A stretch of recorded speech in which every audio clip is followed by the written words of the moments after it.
Welcome to the Waiting List podcast. Tell us a story.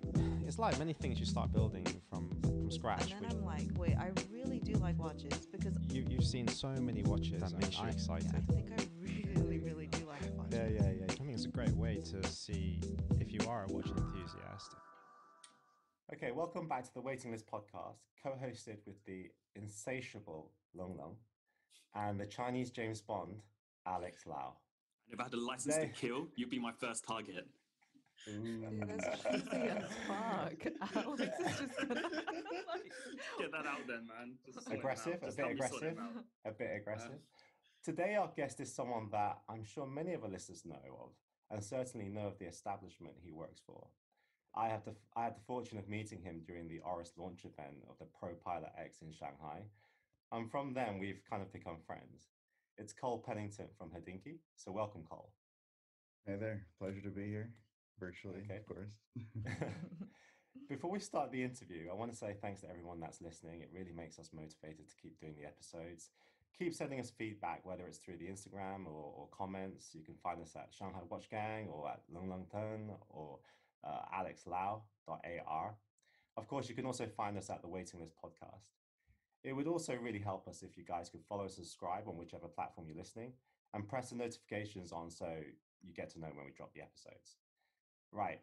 As I was formulating the questions, I realized there's simply just so much I wanted to cover with you.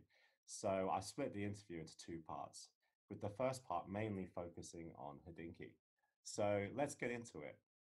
My first question, how did you become a watch journalist? Is it something you had always wanted to do?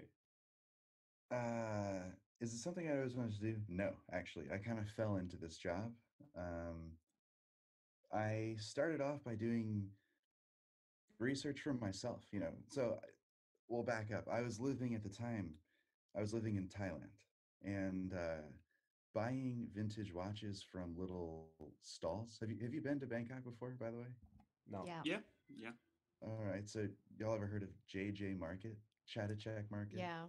But Alex only goes to Patpong, so... No, I don't know what that is. I'm lost now. Beyond my scope. I don't know about that. So I was going around to JJ Market buying watches, and at the time, and I would say even now, the tastes in Asia and the taste in the Western world were very different. So some I was just keeping, some I was, what happened is a lot of the cool watches got fished out of the Western world, and they were still there, like Endicars and so forth, you can still buy in Thailand at the time. Whereas in the Western world, we didn't have them anymore, right? There was a decent amount of scholarship done around it. They became cool. So I was buying all these brands that I'd never seen before, and I started keeping like personal notes, like doing research and writing little articles for myself and so forth. And then as I developed, I started to write about watches for like little publications for friends, for a few magazines that I worked for in Thailand, just kind of on the side. And then when I got back to the States, I went to grad school, and in grad school we had this project. I went to grad school during 2016 in America. That was the election year, so crazy year. But as one of our assignments was to use something called the Freedom of Information Act, FOIA. So you can do something called a FOIA request, where you write to the government essentially, and they give you everything about a specific topic. And for me, at the time, and even still, I'm just not into politics really. So the assignment was really to, use this to learn about policies that had been written, whatever.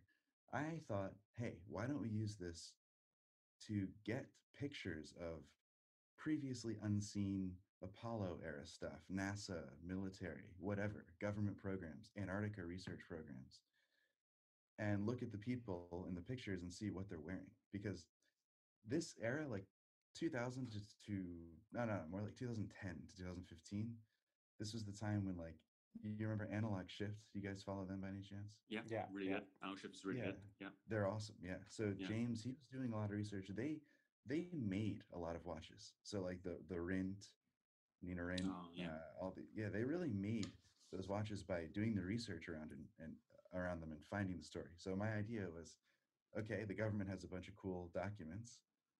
Let's see them. So I was in the middle of that project. I know this is a long-winded story, but I'm getting to No, the no, point. that's great. Um, so I was back home, yeah, back going to grad school, whatever. HODINKEE was hosting a meetup at a jewelry store, just drink whiskey, look at watches kind of thing.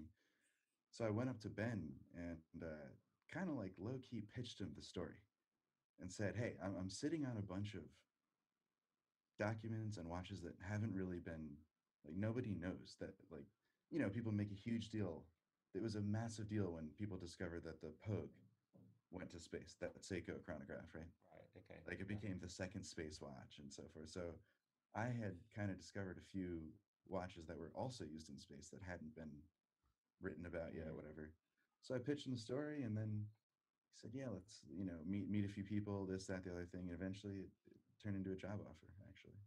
So that's how. And so no, I never planned. In fact, before Hodinky, I was going into the military to fly helicopters. So no, I had never planned on doing Oh, right. Wow. Well, that you actually answered the next two questions for me there, because I was always wondering this. how you actually got into the Hodinkee job. Yeah, that's But actually, like, how big is the team there? the whole company is mid 50s now. Uh, but keep in mind, there are, different silos. So there's shop, it's really divided into two sides, Right. the shop team and then editorial.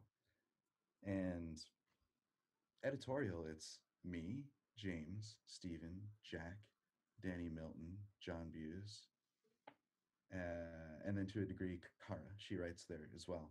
She's a The little, lesson 10. yeah, on the editorial side, yeah, listen to Yeah. it for sure. But then shop team. So another thing too, we were in the process before COVID and all that. We are in the process of building out like a full-fledged retail space and so forth. So Right. staffed up for that as well. So yeah, there are 50 people total in the company, but 10 are like kind of consumer facing or like reader facing and so forth.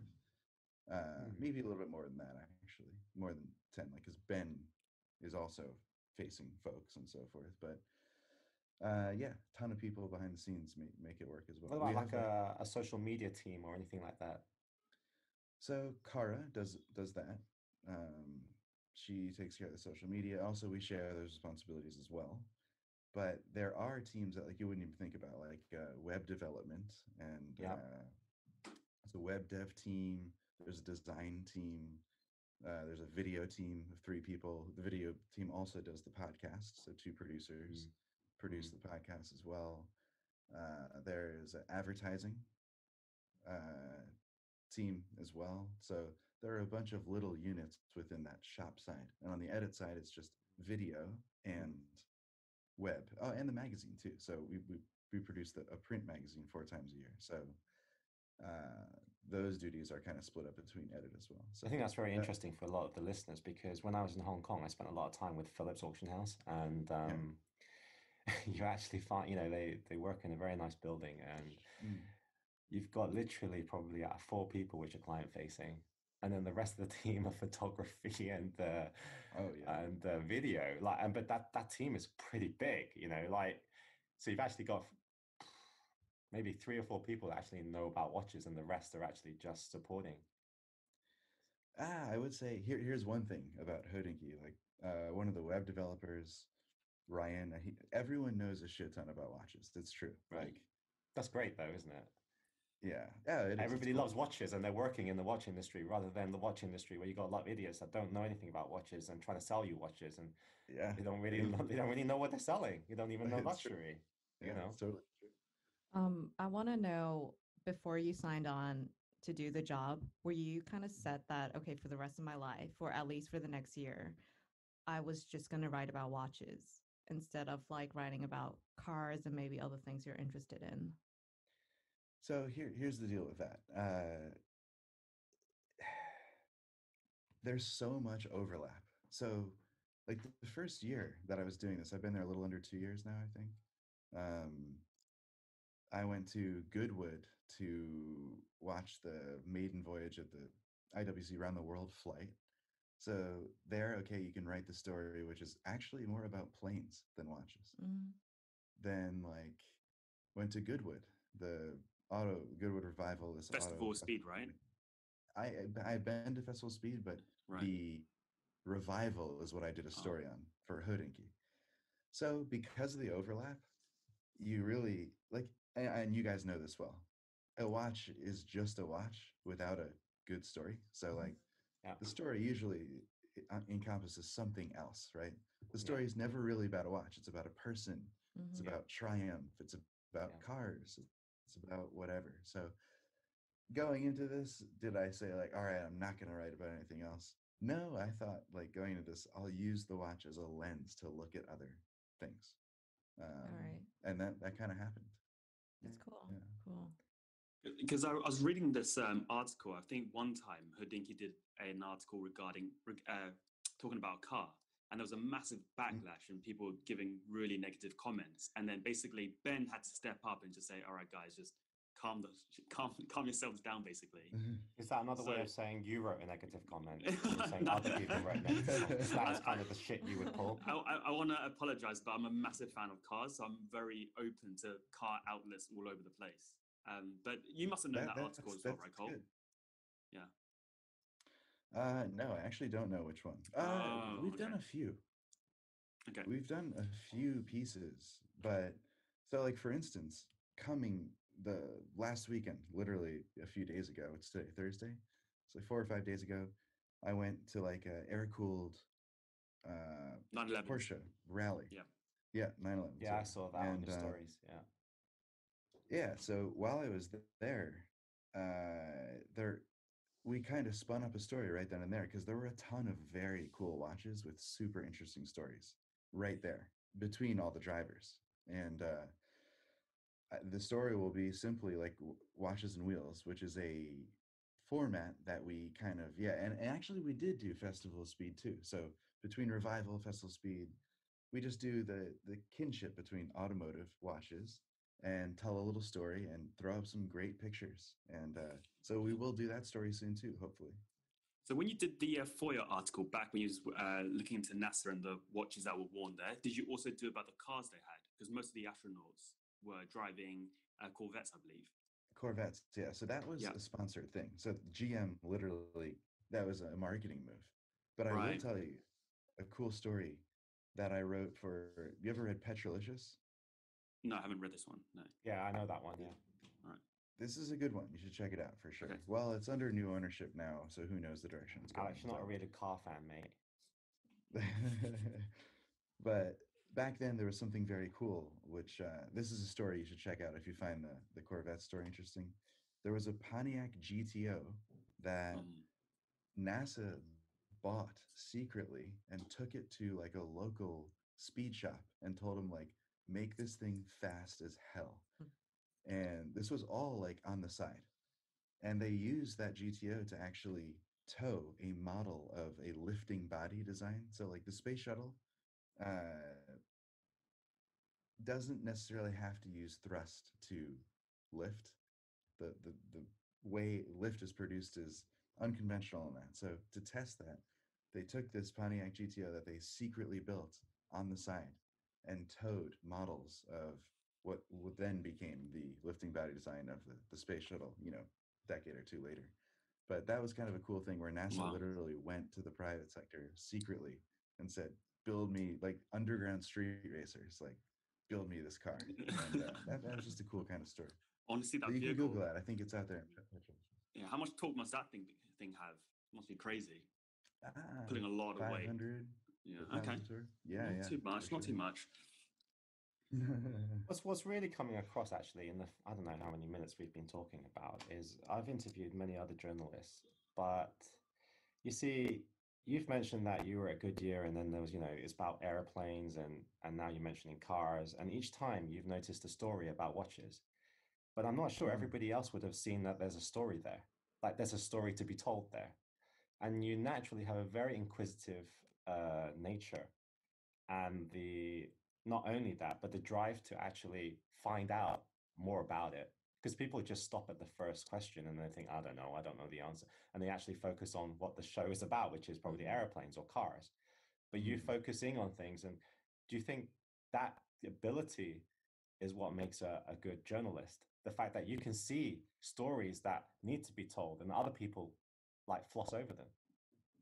Yeah, I would say does this I think the most important trait for anyone doing any sort of writing like this is curiosity for sure. Like looking around the next corner or turning over the next leaf and kind of sniffing around for a story. The thing about watches is that they're like magnets for good stories, right? They Yeah. literally, if you just ask Yeah. somebody, you'll get something. So Yeah. the thing is, it's actually pretty easy to find a story connected to watches if you just look a little further, right? Yeah, but I think right now we're so used to people like yourself who come up with those creative stories that there's a lot of people that don't exercise their brain. And because I think one of the things you were talking about in your talk with the Horological Society of New York was that you hope to inspire and empower other people to ask those questions, ask those stories. And you came up with the hashtag something like always look at the case back or something like that. Always read the case back. Always read the case back. Yeah. Yes, sir. So yeah. I mean, Cool. I personally do look at uh, some old pieces. I mean, my latest purchase has been a very old Shanghai military watch from the 1970s. Awesome. Yeah. But I would say my Instagram page wouldn't exactly highlight that. It always tends to be like I play to all the high pieces, I guess. I mean that's why like hype beast and do you know hype beast? Yeah, yeah, Yeah. yeah. Like this culture, the hype beast culture has bled into watches.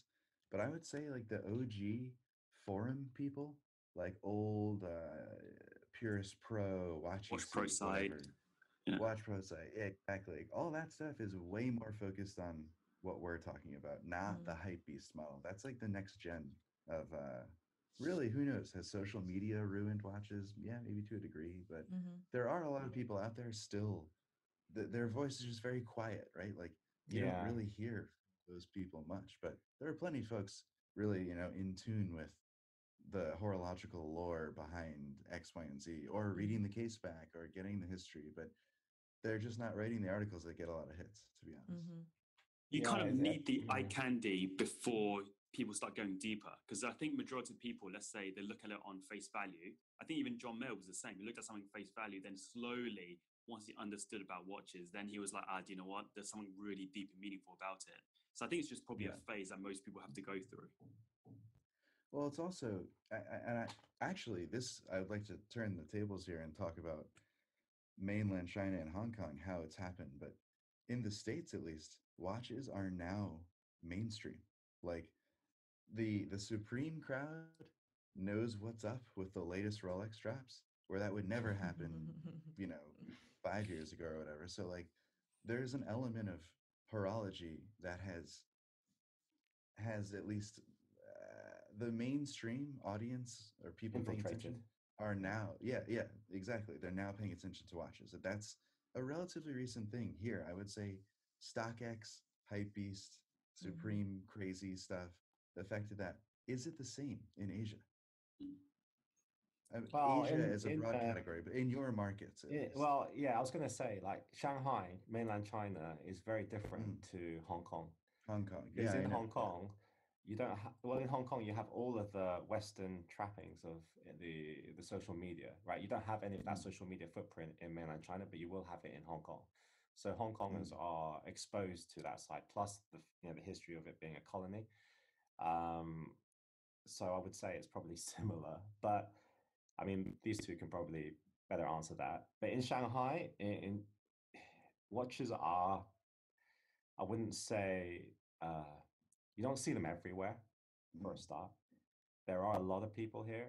A lot of people wear watches, but they might not be modern watches because you have a load of Chinese watches as well that actually Chinese people wear. Yeah. But I would say, yeah, that culture of what you're talking about, the people wear like, I don't know, Supreme or Off-White, this kind of generation.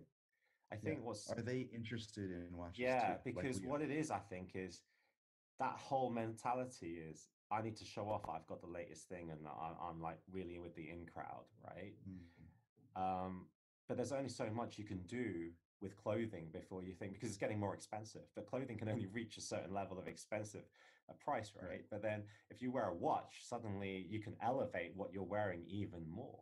Mm, And then say, oh, I've got the latest offshore, I've got the latest Hublot or something like this, or the latest Patek. And I yeah. think more and more people are doing that because they're So it's the seeing that. same.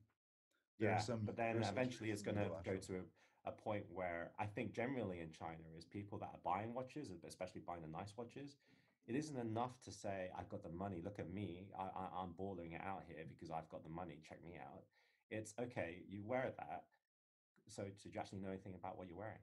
Right? Do you Mm, actually have the knowledge? Because knowledge. then Yeah. you just look like a fucking idiot. Like you just Yeah. what you just bought it because you got money. You got nothing else about you.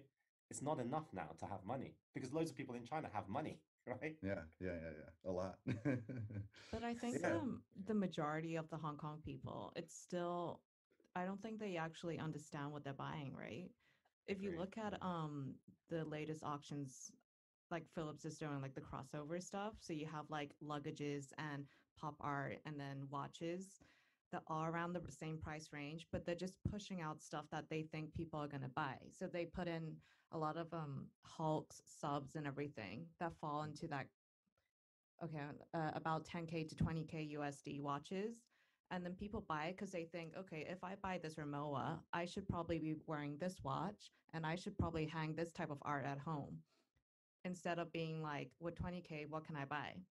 Which I Mm, actually think sucks because if you know you have so much power in your hands to actually influence like that generation, you should actually educate them, instead of curating for them like a starter pack. Like, this is how it is to be cool, you know? yeah. Yeah. Well, that's what this podcast is, right? This is educating the future Well, of yeah, I think also if you look at mainland China, the way mainland China has been brought up, a lot of the population, I'm generalizing here, okay, they've not been taught to ask questions. They've Mm, been asked to follow and Follow. listen Yeah. and mm, not ask questions because that would, if you had a population that kept on asking questions, it would be very hard to control. yeah. And so, Even therefore, yeah, it makes sense that they look at certain 老师, which is like teachers, of pillars for information, and what they mm, say is gospel. So they mm, haven't had that time to develop their own creativity, their own style, their own confidence in saying, "Oh, I'm inquisitive about this. I'm going to ask a question about this." But I will say the next generation will, and that's kind of mm, like our generation. yeah. So because most of us have been, well, all of us here have been educated in the West. Mm, So we combine both of them, knowing the issues that we have in China, plus having some Western. It really is a mix. Like when I yeah. think of Shanghai, I really do think like you've got like let's say the West was red and oh no, China was red and the West was blue, and then suddenly you put the paints together and you mix it together, and you get this splash, right? That's exactly what Shanghai and how I feel Shanghai is. It's A very splatter of international. purple. Yeah, it's just Yeah. amazing. Well, actually, I would say Hong Kong is just yeah, everybody says it's like oh East meets West, the Orient. It's not. It's It's West, not. It's totally so West. backwards. Yeah. West backwards, basically.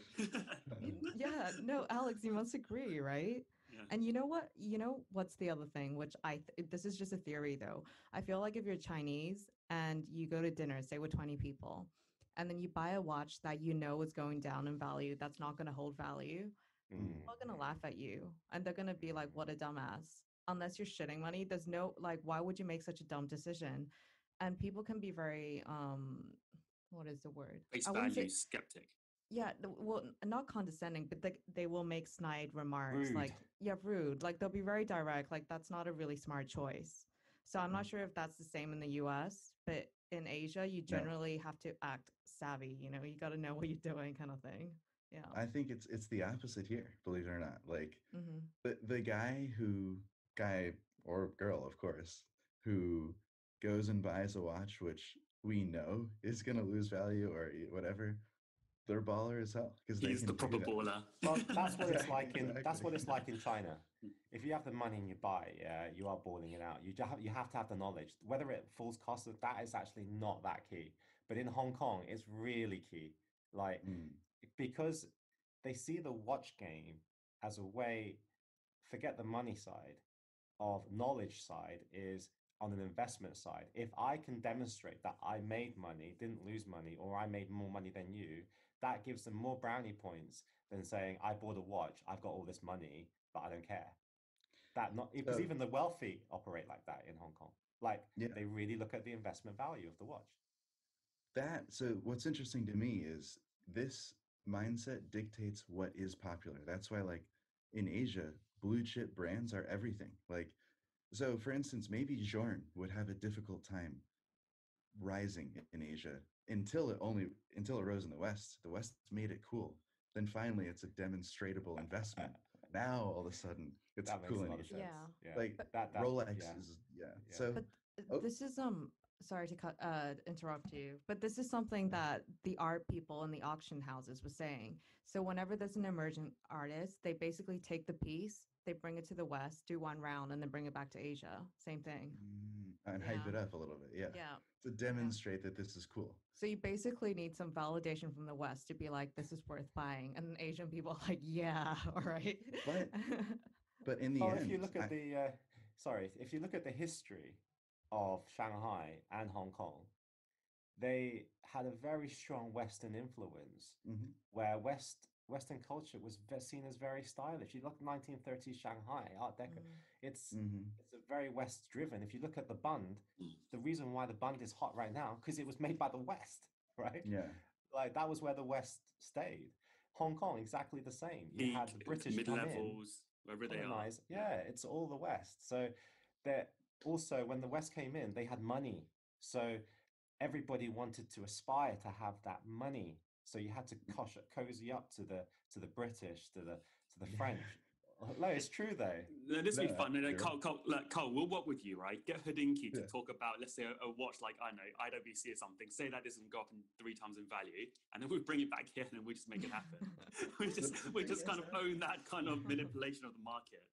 but here's the thing, though. What I think is, it doesn't even. So there's this whole East West conversation, but it's actually it goes down to core thinking. I think, like, the way I see things, like why I do think America will lose its edge and why China will rise is because you guys think in decades and centuries.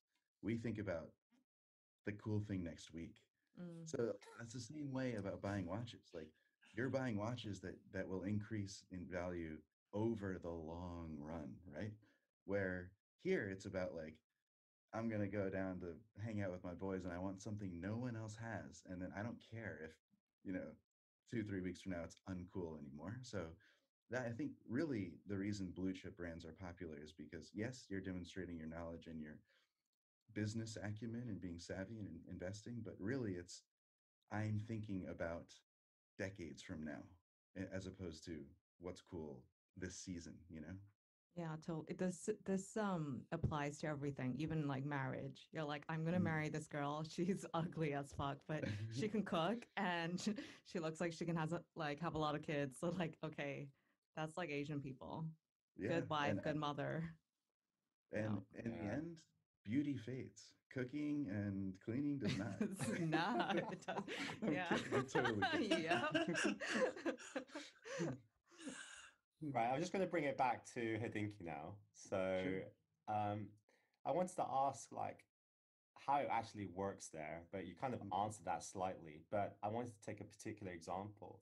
You recently wrote an article about the data graph, a very, Yep. very long article. How does something like that come by, as opposed to just a normal editorial piece? Um, all right. So I guess you set every, a few times a year, we set larger objectives. Think about, okay, how can we service the readership in a positive way? Or how do we add value? So, yes, of course, there is introducing hands ons, those like kind of quick hit things that come out every day. But Meanwhile, all of us are working on one or two in-depth pieces. So in-depth, you pick a watch and you pretty much amalgamate every bit of information that's out there and then try and add more to the conversation. So we, all pitch a few ideas like what watches are worth spending a shit ton of time researching and writing about. And then you go and do it. So, you might, like, for instance, that Longa thing, you start a file. Maybe, let's say, probably started that in April, maybe sometime in the spring. Start a file. Anytime, do a little research here, a little research there, and just drop stuff in the file. And then finally, over a few months, you have all this information. You've interviewed the company, Langa itself. You've interviewed people all over the world who know a thing or two about this model.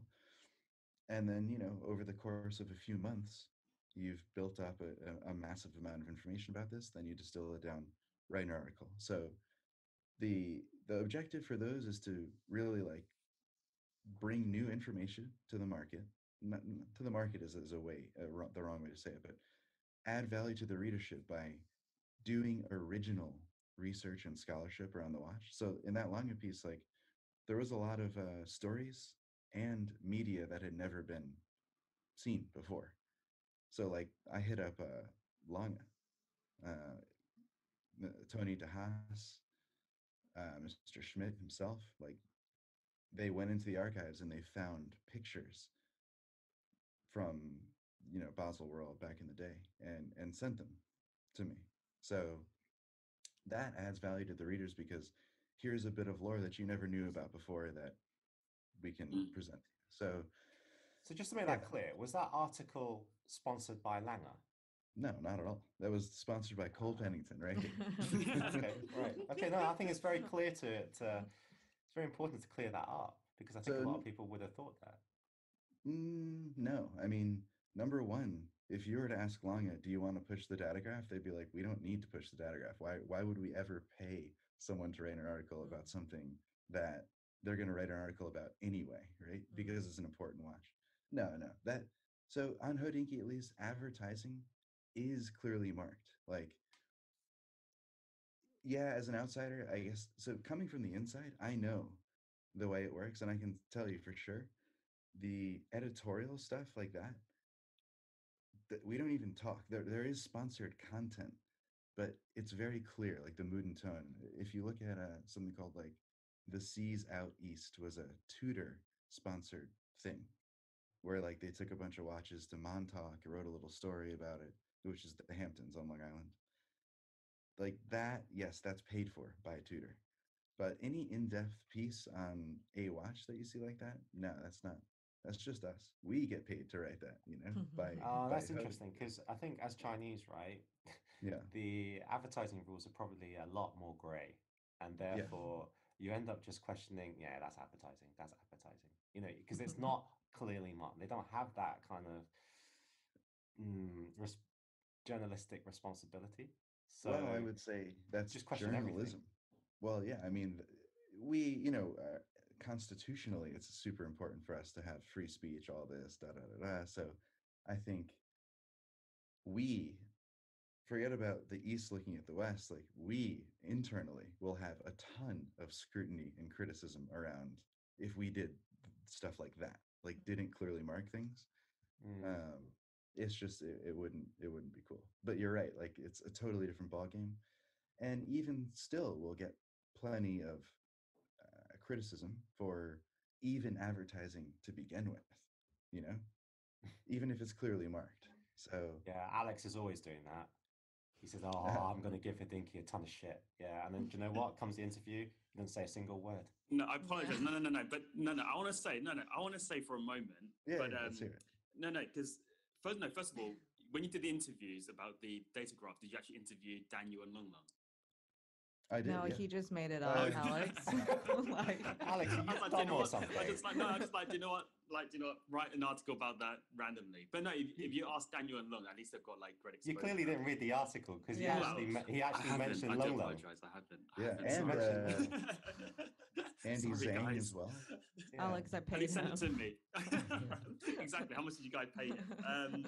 No, but okay. So we had this conversation with another blog, and how do you guys? Because like I said, Can it's you say very. their name or not?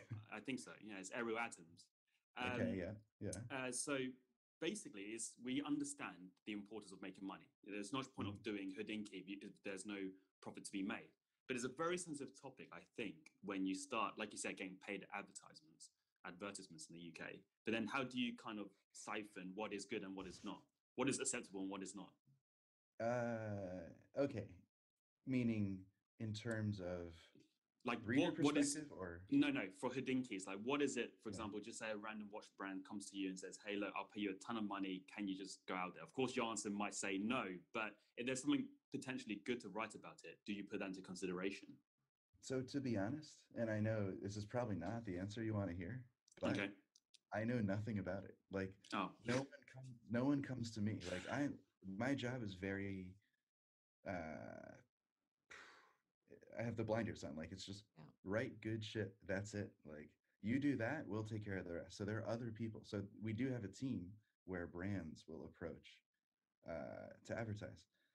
And so that's an interesting question. How do you say who would make a good partner and who wouldn't? I can't answer that because I don't know enough, but I can tell you that like have there been partners that I have seen? There are some that I'm like so about, but some I think we absolutely kill it. Like I think there's a lot of synergy there to capitalize on. Because here's ultimately what it is all right, if there's a good story to be told, that's true, right?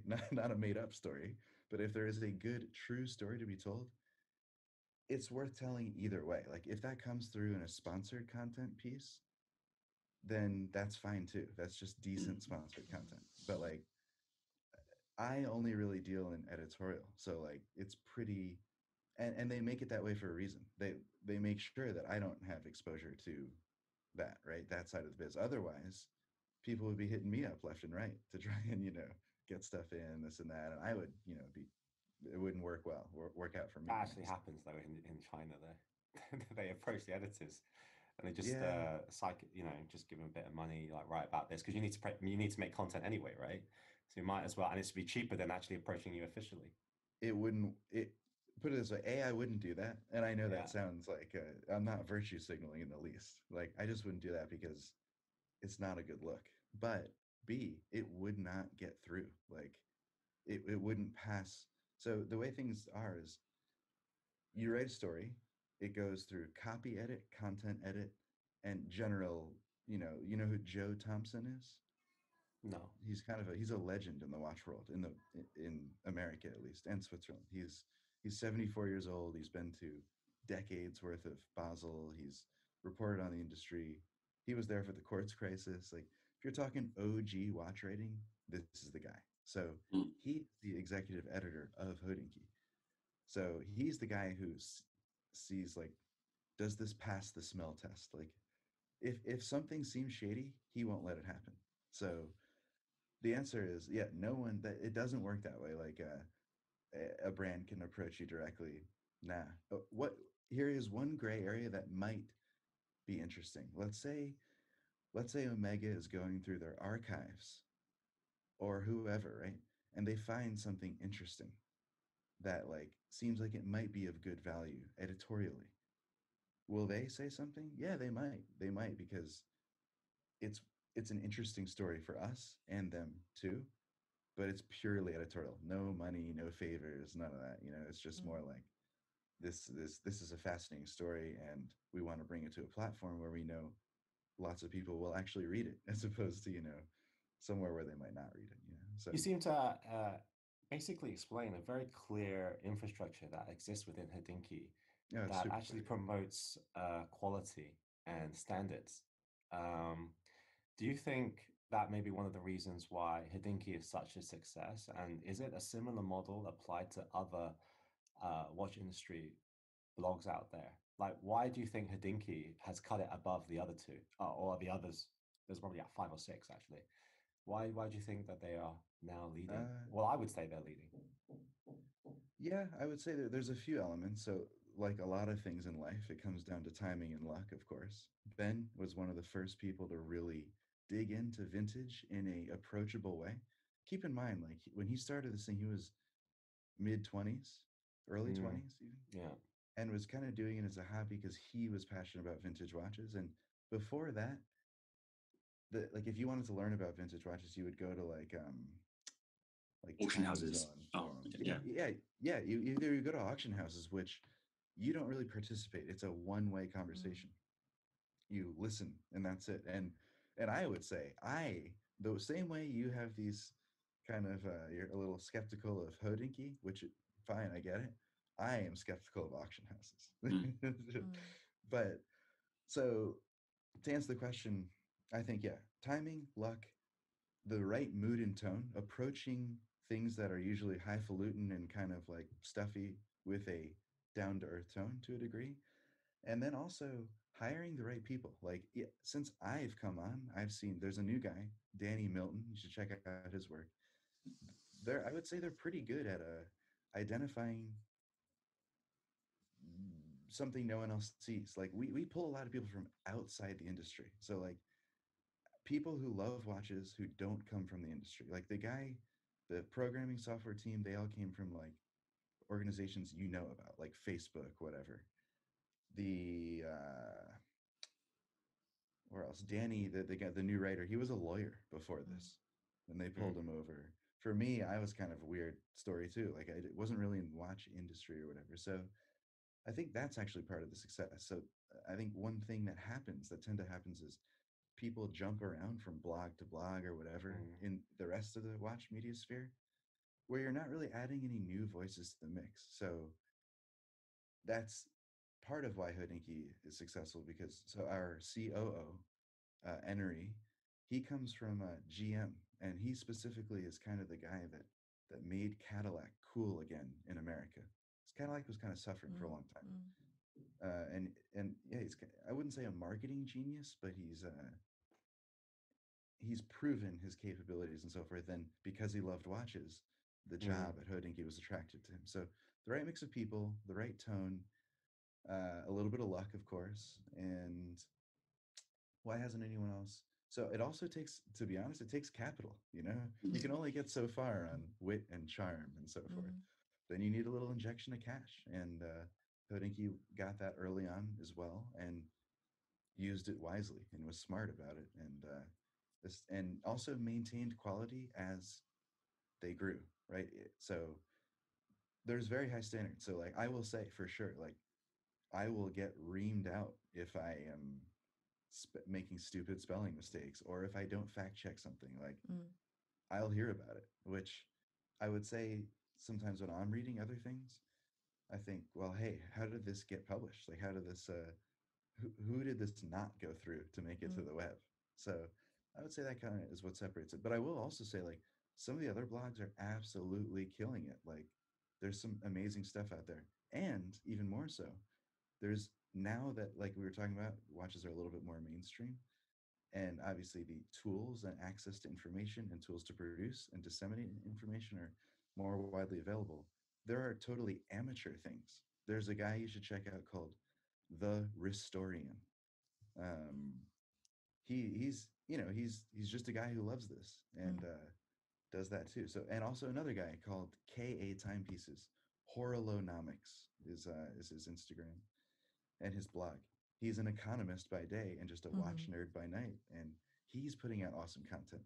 There's so much great content out there, and it's not always the watch blogs you know about. It could Mhm. be someone else's blog. So yeah. Um, I want to know. You mentioned that you have a bit of skepticism with auction houses. Mm. By that, do you mean that you feel like they kind of push you towards pieces they're trying to download, or? More okay. So put it this way: before I, all right, we'll backtrack. There was an era where auction houses dominated the narrative, right? Mhm. They were the uh, Voice. yeah, they were the voice. They were the source of record, kind of like that is no longer the case, really, only because there are so many other places now that can do that. But the auction world. So put it this way, let's talk about the auction that just happened not too long ago, where like Pepsis and stuff were going for Mm-hmm. $35,000. Why? Yeah. So you have to ask yourself, like, to me, this is journalistic Another one made a intuition. great purchase there. She bought that blue Japanese aquanaut. I remember, like we all Oh stood yeah. up in the room and we started clapping like She this. had the paddle and just kept going boom, boom, boom, Yeah, boom, like yeah. crazy. Like she was part of the Damn. reason inflating those prices. It was I me. like your style, Emily. I like Yeah. it. But like that doesn't pass the smell test, right? Like something's Yeah. fishy, right? Mm-hmm. So I don't really know. Like there are people from auction houses that work at HODINKEE. We have Sayori and Mm. Brandon who come from Antiquorum and Mm. Christie's.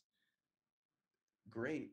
And yeah, they're sharp as a tack. They know everything about vintage watches and so forth. But the very nature of the game to me feels like there must be something else at work.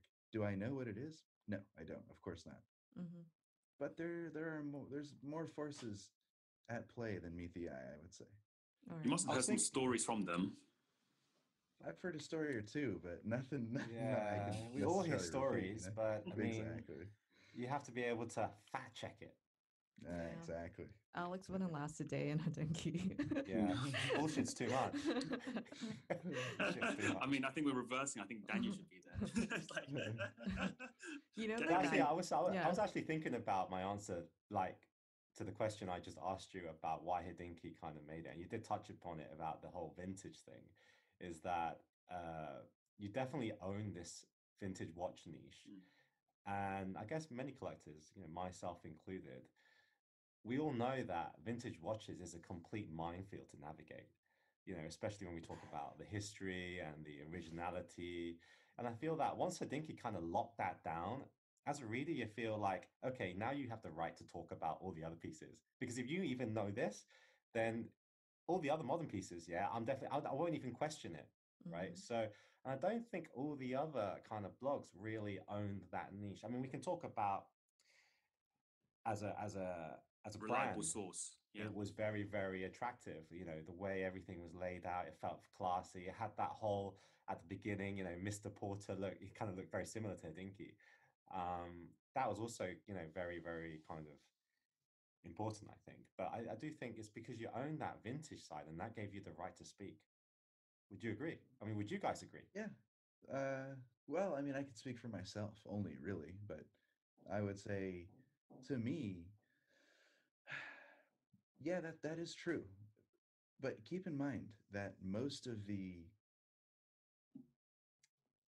facts and information you read are just they're quoting from people like Eric Wind, William Messina, so forth, like Mm. vintage experts as well. So like a lot of you're right in that. Like if and I will say for sure, like with the Langa piece and so forth, everything is fact checked heavily. So because we know we will be everyone thinks they're an expert on everything, right? In the comment section. So we know we'll get that. So we Keyboard warriors. exactly. So we try and keep it buttoned up, watertight, fact check it 3 times. The thing I like most about Hodinkee, actually, I give massive credit for, is actually your video content. You know, the talking watches. And then Yeah, you had people like John Goldberger, Alfredo Paramico. These guys were fantastic to watch and listen. So, what made me warm up to you guys specifically was that. That's yeah, that is one thing too, video content, which now, so let's talk about yes, Hodinkee does they dominate the narrative and we will keep producing things to a standard which we are always pushing, right? But I will say nowadays, you see you guys follow Teddy Baldassari Yeah. Yeah. or like Yep. Watchbox, like there Yep. are definitely Tim Mosso.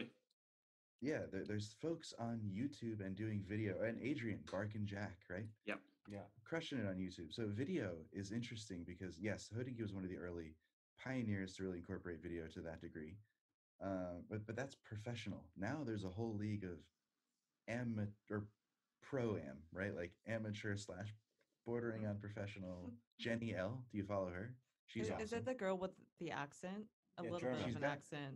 well, she's German, but went to school in Scotland, and so Oh, sort of has a Scottish yeah, slash I watch German. her. She's interesting. She She is. explains She it is. well. Yeah. Yeah. So like there is a new crop of video content that's emerging that's interesting to keep an eye on. That is not coming from a major typical source in this industry, you know. Mm-hmm. So Yeah, but it's an area of you also opportunity. wonder how much like all of that stuff, because it's amateur professional. I'm not Mm. saying it's bad, but how much is it fact checked like to Hodinkee standards? Well, a lot of it. So here's the thing, and at least in America, we've proven that we're sort of living in a post-factual reality where it doesn't really matter Is this to real or not? No idea. exactly.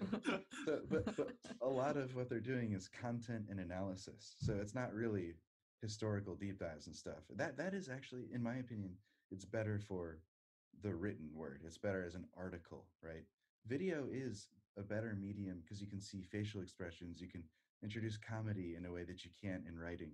That makes these people charming. Like I find Geniel super charming. I find Adrian super funny. I like his sort of cynicism and so forth. He has So a very, very strong British theme going on on yes, his. exactly. Whenever you see or watch his videos or listen to his podcast, me as yeah, I was born in England. It definitely resonates because it can't actually be replicated. That Right. there's Yeah. little, the general feeling is the odd word here, but you add it all together, then you get something which is your IP. Yeah, exactly. And and I think like so back to this facts or not, I'm not really going to these people for facts because Mm, I'm in it to get their quirky personalities, their funny hot takes. You know, I'm yeah, not going there to learn about the history of X, Y, and Z. I can do that on yeah. my own. I can crack open a book, you know. So So basically, we as the waiting list podcast have a chance because No, I think of we'd course. stop. No, we nah, amateurs. They're like Cole's looking exactly. at us, going, "You amateurs, man." It's No, like, no. I think I think you have an incredible, incredible opportunity. I've always thought this because, you know, I spent, you know, close to a decade living in Asia too, where I just saw opportunity after opportunity after opportunity. Like, oh my God, someone's got to do something. And hey, you guys are at least getting somewhere there, you know, and that's huge. We keep trying, we keep trying. But you mentioned that Hadinki was going to work and all that kind of stuff. And actually, you now, Hadinki is a retailer. You know, Mhm. you sell a lot of brands. You sell vintage watches. You also have straps. You obviously have money coming from the advertising side and now insurance. But Mhm. where does the main revenue stream come from? And you probably don't know, but where would you suspect? And has this consistently been its revenue stream, or has it changed along the way? I would I would say anecdotally, just based on how most businesses go and what I observed, Yeah, in the beginning, it would have been advertising and sponsored content. But then that is the elasticity, the amount that there's a ceiling for that, right? Like it yeah, once you have how many watch brands are there to partner with? There's a finite number. So I would say that selling straps, watches, whatever, that the ceiling is much higher. So I would say probably advertising ramped up, plateaued, and then selling things can exponentially increase over time. I don't know. I don't know the figures to be honest, right. but I would say probably that's the pattern it followed. If we're leading on to the next question, then Mhm. we mentioned about the kind of sensitive nature of having advertised or sponsored content with non-sponsored content. You know, about how credible it is. How does a reader find? You know, how about we take the sponsored content out and we say, okay, now you're actually a retailer for these brands, right? How do you balance neutrality there? You have a motive to sell Omegas, whatever watches you sell there. You're Omega. definitely are you going to sell? Are you going to say shit about it? Basically, do you know? Will you do that? So here's another thing too, and this is Cole talking, not Hodinky talking. That's what we like to hear. I want to tell We Hodinkee to please make sure he still has a job after this interview. well, ultimately we're talking about watches, right? We are literally talking about watches where sharing enthusiasm and spreading around the passion is far more interesting than sitting back and criticizing. So, me personally, like, do I want to read someone talking shit about an Omega or whatever? To be honest, no. I want you to tell me what is interesting anyway. Yes, there is room for criticism in this industry, sure. However, it doesn't really do anyone any good or bring any value to readers to sit back and bash anything, whether or not they're a partner or not. It's more about delivering what is fascinating. So, like, my goal is find what's interesting and deliver it to people. Because who am I to say X, Y, and Z is shit, this watch or whatever, you know? I'm not really that. That is such a subjective thing to. That's a very interesting perspective because maybe that's different in China. Because if you look at all the platforms like Taobao and Dajongdianping, which are very, very strong platforms, Mm, real user feedback, which, you know, can be pretty critical at times. Like Chinese are, man, they're so critical. yeah, Um, is very important to the user. sure, but yes, I understand what you're saying. You're looking at things from a product journalism standpoint. So, Okay. like something like what Consumer Reports would do here in the States, right? That magazine is testing products, or like Road and Track will go out to a skid pad, see how Yeah. many G's, Yeah. test, you know. Yeah. We don't, I mean, when I get a watch in for review, do I actually test its accuracy? Nope, Mm. I don't. I mean, how, like, and also Would it does really that sell? Would it affect people? Yeah, to make a decision on buying a watch. Yeah, but Jack might. yeah, Jack, well, yeah, yeah. So that's the thing. So my specialty is really historical, interesting tidbits and kind of man in his watch type stories, like this one with the Golden Submariner and the guy that took it on 17,000 dives. Like that's my beat. So do I really care about the accuracy? Not as much. So I'm not gonna. Yeah, that's Jack. That's all Jack. He'll do that. Steven can talk about it from a style perspective. You know, like so.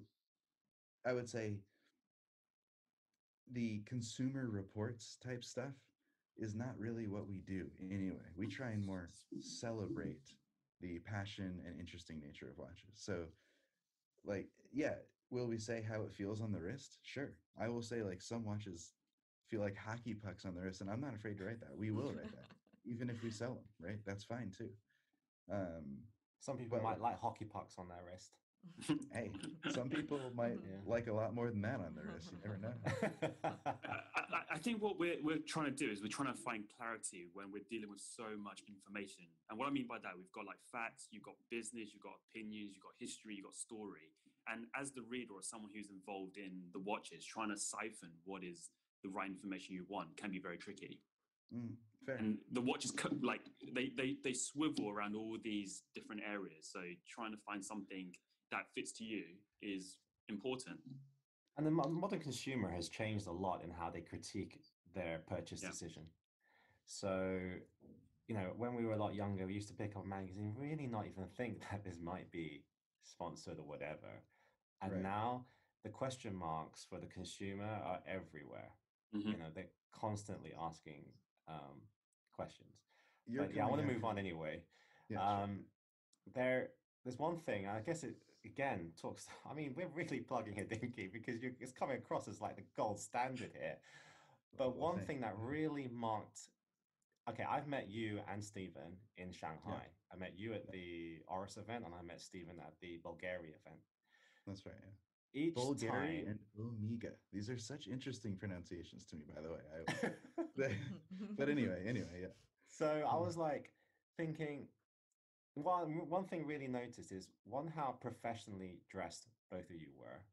How also after the Handsome, event you handsome went we there. were. How both of you came to the event, did your thing, took your photographs, asked the right questions, had the dinner, and you guys pretty much like left. There was no schmoozing with the brands. You know, none of that, I will take a drink and all this kind of stuff. It was really, really professional. I think that's the only time I've seen it. Well, the Is reason that for that something is that you because have a But rule in that? well, question is, where did they rush off to? exactly, and that's exactly Right, this is Cole out. boring. I need to get out of here. Well, we sorted Cole out in Shanghai, no problem there. You know, he Yeah, quickly exactly. realized, oh, Shanghai Watch Gang, they're the local guys. They know what they're doing. Exactly. That's exactly it. We had business to take care of. You know? you take care of your business, then you take care of your pleasure. So yeah, no, I mean, in all seriousness, there is no like grease in the wheels or whatever. Yeah, we're all friends with the people in these brands in a professional capacity and sometimes personal capacity, sure. But like, put it this way, I think as a publication, you should aspire to a standard where you don't have to schmooze the brands. If anything, Agree. they come to you. You know, Agree. Yeah. you control the narrative, Mhm. and don't beg these people to Yeah, give yeah, you totally what agree. you Yeah. want. Make them Control your come own to you. destiny. Yeah. Exactly. So I think that has a lot to do with it. But and also, yeah, I'm in goddamn Shanghai. I want to go out and see what's up. You know? Because I can't remember which bar we were at, but it's Well, a few of actually them. there. Well, the first one where you're on the rooftop is Mm. actually renowned for like escorts. That that wasn't me. That was not Yeah, myself. Cole, you were definitely Uh, there. You were I was definitely there, but not in Yeah, that scene. yeah, clearly, obviously, yeah. None of us were. None of us were. Right? Not my scene. Not my scene. We were all looking at the view. Yeah. Cole was the Fun. only one looking the other way. Beautiful place. Beautiful place. Yeah. Anyway, Hodinkee's been quite disruptive in the industry. Where do you think the next disruption will be, in particular with media? Can you see it, or With media, I actually think the answer is already right in front of us. It's clear. It's direct to consumer media. So have you heard of Substack? no? A few people have. So I think this is true. Like the Western world is definitely a decade ahead in terms of the way media is disseminated and so forth. So now what's happening? So you know Jason Heaton from my team. Yes, yes. Yeah, great writer, phenomenal dude, just a good all around guy. So he is doing this a little bit. But all right, so imagine you go to someone for them, not the content. So you go to Hodinkee for Jason or whatever, or whatever, you know.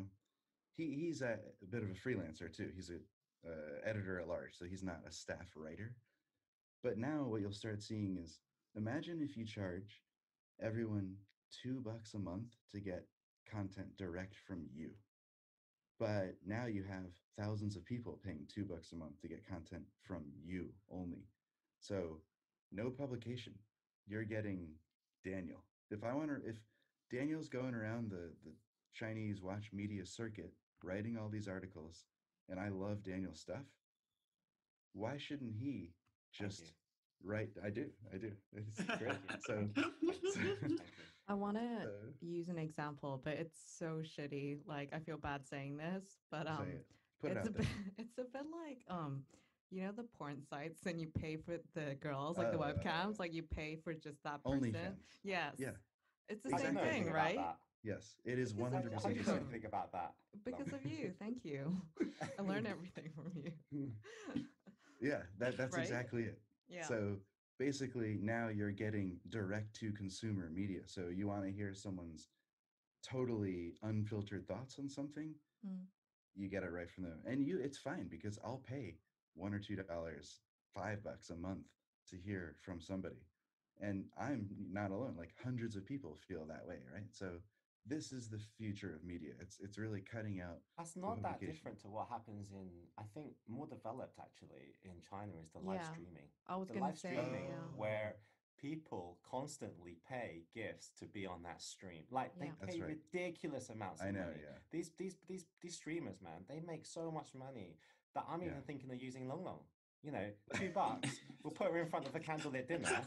You know, millions of people will come on. Yeah, I think it's a better way to monetize the Waiting List podcast. Okay, wait. One thing. So if this just happened, right? Like so Hodinkee slowly evolves and it turns into a platform where the writers apply and they want to use Hodinkee as a platform.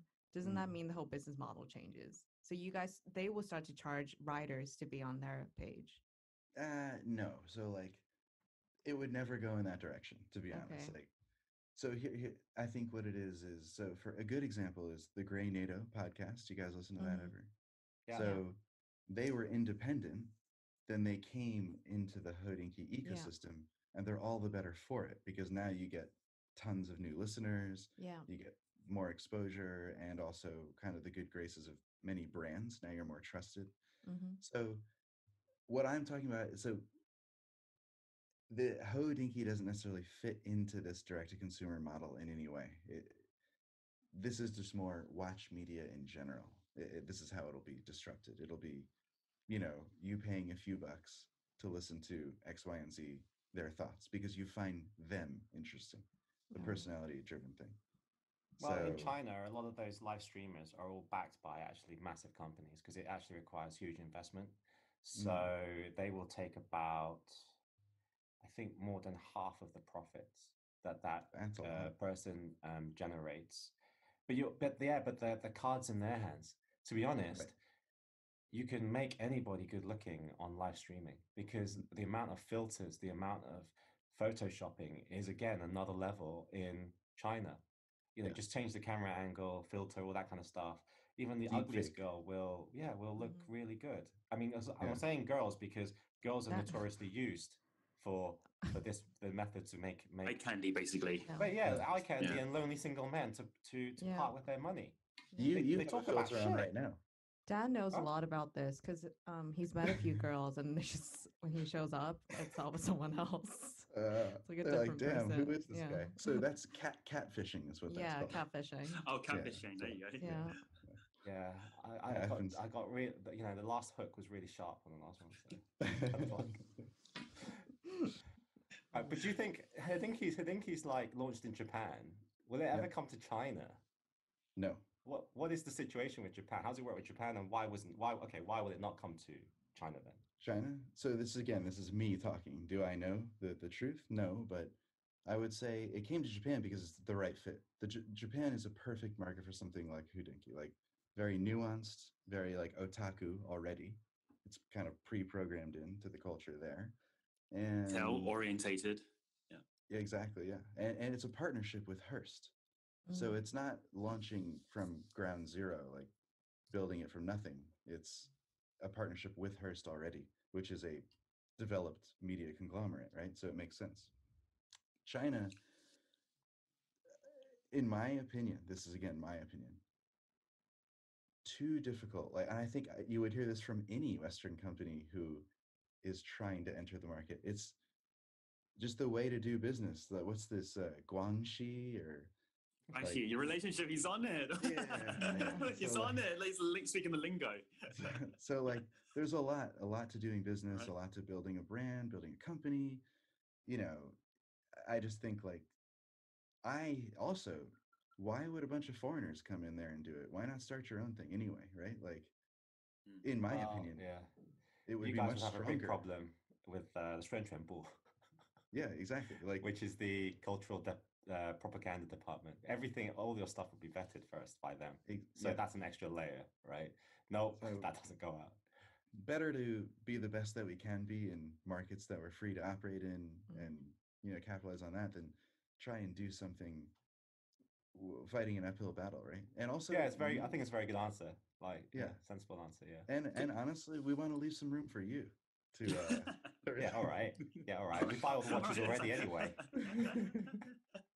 Well, I know you mentioned the Japanese market because I find that one interesting because they're the ones that really put Philip the Four on the roadmap because they're really active on that. I think they're very into like George Daniel and Yeah. FP Jean. There's like an Mhm. FP Jean cartoon comic book that the Japanese market did. Crazy. So yeah, right. So I think they are really into that sort of thing, and of course, they've got great prominence with their own watchmakers like Credor and Grand Seiko. So I think they're really up there with that sort of stuff. So I can see it fitting the vibe. But I think in Hong Kong and China, maybe they haven't been developed properly Hong yet. Kong and China, super different too. I think Hong Kong would be more business Potential. friendly. Yeah. Yeah. Yeah. I don't know, because actually, if you look at the Hong Kong market right now, what you're seeing is the real market of the fact that Mm. Chinese can't buy there right now, Mm. and there's struggle there. So actually, the amount of people that actually do play in the watch space in Hong Kong, personally, I don't actually think it's that big. They're personally. all on this Zoom. They're right all, now. Yeah, they're all on like. They're literally no, on the no, same but way. Hong Kong still has its advantage though, because most of the the access to most of Asia, we do have the tax benefit. So regardless whether China exists or not, like I bring again people don't from think that's going to Indonesia, last. Thailand, I Vietnam. again don't think You that's don't know going yet. to I don't last. think it's You're gonna not last. too It's going sure to yet. last. Yeah. No, it's not going to last. It's not going to last. Yeah. Well, I mean, things are changing here. If you talk to AP, right, Yeah. it actually isn't that much more. It's like 2-3% more. Mm-hmm. So if you talk about some of the collectors here, they don't give a shit anymore. They're like, Paying taxes. they or already did. Yeah, I'm talking about the taxes of the purchase. Okay. Yeah. Obviously, there'll always be a bunch, but I just don't think Hong Kong will keep that tax thing for very much longer. Because you've got to understand, like Shanghai has its own KPIs, Shenzhen has its own KPIs, right?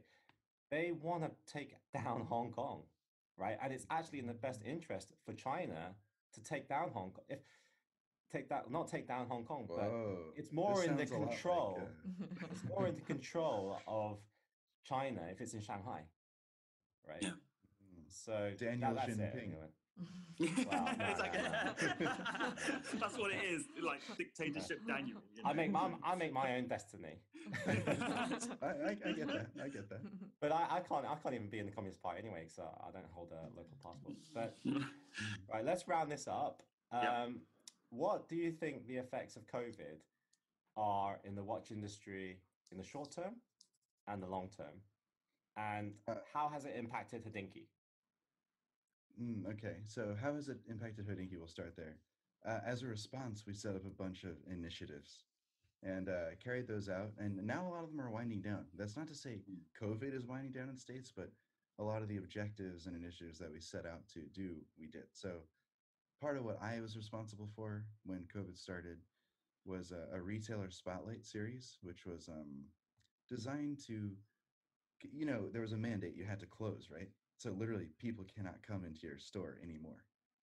So part of the idea was highlighting retailers that were in neighborhoods that people can actually go to and buy from and support to keep them alive through the crisis, where like they might, a lot of businesses here don't have a lot of cash on hand. Cash flow is, and COVID highlighted that really is what highlighted that.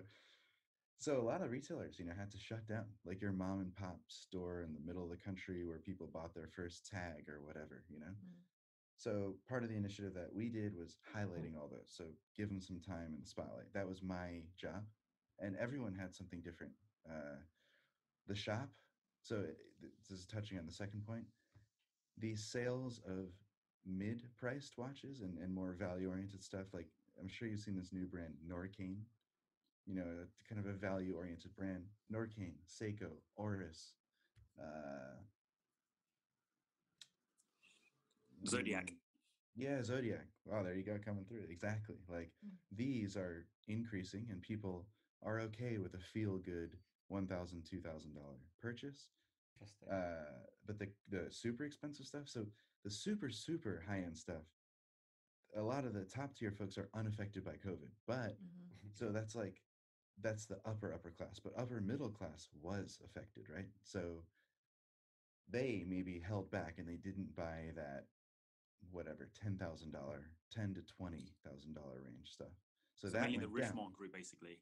Yeah, pretty much, yeah, exactly, stuff like that. Pretty much, yeah. So sales of value oriented, lower tier price up. Sales of 10 to 20 down. Did it choke the supply chain? Yes, it did. It choked the supply chain, and we're seeing that now. And I don't think it's actually caught up yet. So pieces are still they're still behind and not being delivered in the same capacity that they would be prior to COVID. So that's how did HODINKEE, yeah, I think I touched on everything there. Yeah. Okay. Right. So I want to finish by asking, when things open up, can we fly to the office and meet everybody? Sure. Yeah. No, like that. Yeah. Because we were actually going to do a watch tour. Well, it's actually only in my head, and it's more of a hope it happens thing. But if it does happen, we're going to go to Switzerland and just basically eat a lot of fondue and have a little drink a lot of smelly wine booze and cheese. Yeah, Why not? maybe make a drop by England and see Roger Smith, and then on our way over to New York, and then hang out with you guys and have a blast. Yeah, you definitely can. I mean, we also are opening a proper retail store, which will have space to kind of hang. It's gonna be great, unlike anything you've ever seen before. Is that a plug-in? What? I'll do No, it better it's for you. It's like no other watch place does it like HODINKEE. there you go. But for real, it'll be cool, and yeah, you can come by and meet folks for sure. I mean, you've already met me and Steven, meet the rest of the team. All y'all can come hang, have a good time, and Great. I can show you around New York if I'm not living in Asia by then, you know. Yeah, great stuff. Anyway, No, so thank you for the Cole, we hospitality. usually finish off Yeah. our podcast with a quick fire around 5 to 10 questions. Let's do it. So they're just quick answers, really. So here we go. All right. Uh-huh. Right. Tell us one myth about HODINKEE. That everything is paid for. Okay. Yeah. For all those budding writers out there, how do you get better at writing?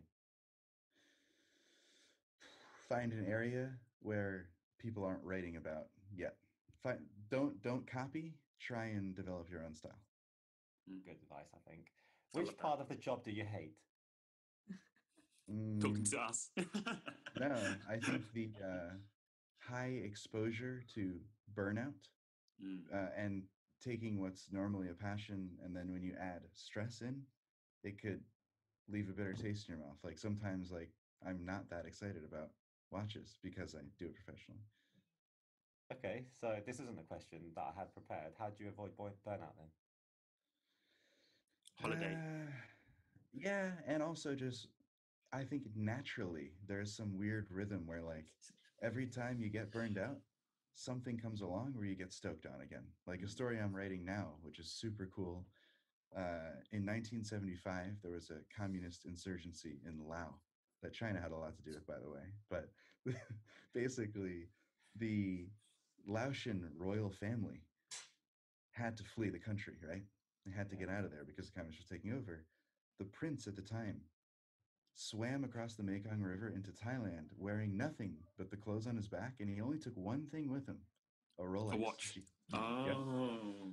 So like that story, I'm working on that now, kind of putting together the research and everything, and like stuff like that naturally happens where you get fired up again and you forget about how like bored you are of the monotonous stuff.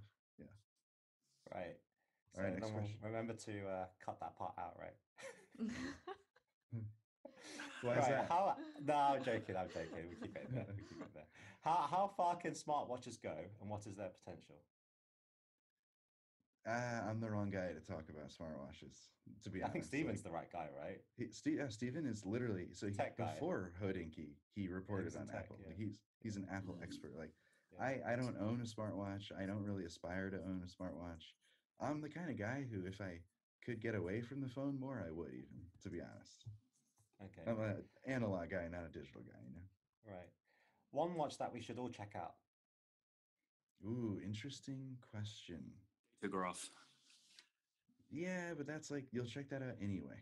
Like, what's something you might not check out that is super interesting? Two brands, one vintage, one modern. Okay. Vintage, I would check out Camy, Camy. Very interesting. It's Camy. Okay. the story is fascinating. It was developed in Switzerland for the Asian markets during a time during when those Asian markets were blowing up, and eventually it turned into Raymond Wheel Oh. later on, many years later. But at the time, they were making incredible tool watches that were like hanging with like Doxa, some of the Omegas. They were making sweet tool watches. Look at the Camy 7Cs, the Camy Rally King. So that's a cool vintage brand to check out. I think modern, where should people be looking? I'm a huge proponent of the Deutsche watches like Okay. Sin and Müller Glashütte. I think Müller Glashütte and Sin are putting out awesome watches that people don't pay attention to German watchmaking enough. So I would check out some of their stuff. Yeah, the Sin Okay. U50 is a good example. Yeah. One book that you would recommend that blow your socks off. Not book, watch related, I'm assuming. Yeah. Is it can watch be any related book. or no? No, any book. Oh, any book. Interesting. Anything. So Alex, I know you're a car guy, but Ken Purdy. He's a book guy as well, by the way. Yeah. All right, that's perfect. Yeah. Quote guy. Give us a Ken- quote, Alex. No, I'm going to give you a quote. Sorry. This guy, Ken Purdy, Purdy, Ken Purdy's Book of Automobiles. And it kind of chronicles the freewheeling, crazy race cars from the 40s, 50s, 60s, and kind of how life was back then. I think that's a great one. What else? What have I read recently that is good? Oh, Lindbergh's stuff. All of Charles Lindbergh's writing, I think, is definitely worth checking out. But yeah, it depends. If is that going to knock your socks off? Sure, if you like planes and cars and watches and mechanical. Yeah. If you want a book that'll knock your socks off in general, I was gonna make a good joke, but I won't. I won't make it. So anyway. Okay. Right. Okay, keeping up a secret. Tell us off air. After. Yeah. Tell us after. That's Yeah. off air. Right. First place you'll go to when COVID is over. Interesting. It depends on what's open at the time, but I would love to return to Thailand or just anywhere in Asia. To be honest, like kind of bored of America right now. You know. Okay. Most difficult article you had to write. That's an interesting question. I would say. Yeah, these questions are better than the questions I set before.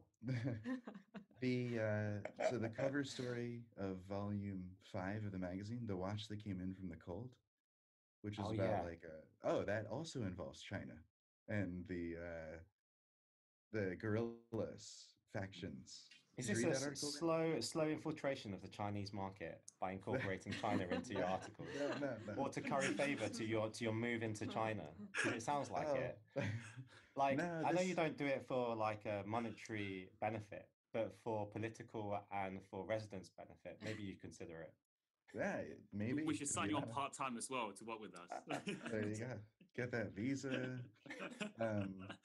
That story was about a CIA contractor who was flying a secret mission in China that got shot down.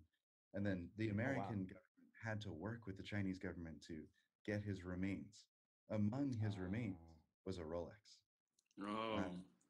It's a great story. Not because I wrote it, just the story itself is awesome. That took a ton of research, fact checking. It took a long, long time going over like case reports from the CIA. Wow. And yeah, it was a wild story. So that's called I think The Watch That Came In From the Cold. Like Cole's saying it, but I watched that YouTube video, and you two maybe should find some time to watch it. The amount of research Cole does is very admirable. That he saved us time that we don't have to do it. Like when he quotes the sources he used and the documents he produced, where in the whole document you just see one line, and he's siphoned through how many documents just for that one line, that name. You really appreciate what is good journalism. Like, if I was going to pay, yeah, I'll pay for that. I'm definitely paying for that shit. Well, hey, I'll give you my Venmo right now. Did you work with FOIA for that as well? Did you work with the government? Yeah, he mentions FOIA. So like, he mentions there as well, right? He mentions a numerous. This is like, so say, watch it. He mentions numerous of sources that he uses that he hopes other people can use. Yeah, okay, like Fold 3 is good. There's a bunch of databases you can comb through. Yeah, you can see that I watched it to the end. You did. Or you skipped to the end and missed the middle bits. So yeah, you're a good journalist because you prepared for the interview. You know. Right. Person you get on the best with at HODINKEE. I would say Jack is a bit of a mentor. His writing style, his demeanor, everything. I vibe with Jack for sure. So I get along with him and I see him as a mentor. James, I'm good boys with. We hang out. Honestly, everyone, to be honest. Like Danny Milton, I had a beer with him the other day. We all get along great, I gotta say. But okay, I would say, so last question: are you subscribed to the Waiting List podcast? No. Yeah, you better sort that one out. I'll definitely do it. That was a cheeky way to just get one more follow. Look, we need an extra follower so Daniel can pay for his kids' education. I think, are you on it? So my podcast, literally the only, I'm not even subscribed to HODINKEE Radio. I'm only subscribed to 99% Invisible. That's my favorite podcast of all time. So when I listen to podcasts, it's more like if someone links to it or whatever, you know. So Yeah. I'll follow you guys wherever for sure. Yeah, I was going to say, shut the crap, just follow it. Right, now that really does end this episode. I think quite a good one actually. Like very It's deep, really good. very bit nerdy, bit geeky. But for all you guys complaining that we don't do enough watches, I think, yeah, listen to this one then. Yeah, and then come back to me. And we'll see you guys on the next one. See you later, guys. Thanks a lot, Cole. No, thank you. Thanks for your time, Bye, Cole. It was thank really you. good. Pleasure's mine. Thank you. Shay Nice to shay, meet you again shay soon. Pleasure. Thank you. Thank you for tuning in to the Waiting List podcast. Hit the subscribe button and the next episode will come straight to your phone as soon as it's ready. Whilst I'm here, please remember to leave a nice review and follow us on Instagram at the Waiting List podcast.